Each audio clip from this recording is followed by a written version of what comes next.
Hello, this is Shinny. If this is your first time here, I'm working on a one-button platformer titled Jerboa. Jerboa is a devious little one-button platformer where you play as a Jerboa, escaping a facility filled with death traps. Since my last devlog, a lot has been added to the game.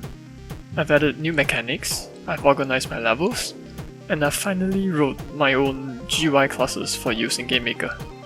So let's get to it. For new mechanics, I've added a cannon to the game, a mechanic that is rather shamelessly based off the barrels in Donkey Kong Country. This mechanic serves as a cool way to traverse the level.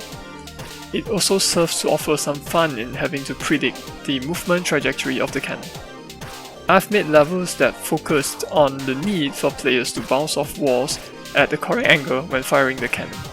Next up, I've also added vertical moving walls, which I hope provides additional challenges for the vertical traversal of levels. There are also levels where you have to bounce a player off these moving walls, further adding on to the challenge. In addition, I've made an alternative version of the key mechanic.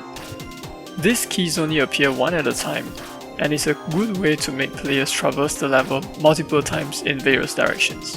While implementing the mechanics, levels were also made in parallel. As I did not create the levels in the same order that will be presented to the players, there is a need for me to figure out a way of organizing all of the levels and arrange them in ascending level of difficulties, while at the same time introducing new mechanics gradually. To handle this issue, I generated a CSV file that lists each level with its corresponding game mechanics. This then allows me to filter said levels by individual mechanics and makes it way easier for me to pick out the levels and group them into different worlds.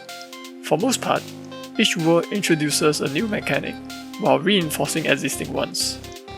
At the moment, I have 90 levels categorized into 10 worlds for the initial release of the game. Finally, to tie everything together, I've also worked on the UI, writing classes for buttons and button containers.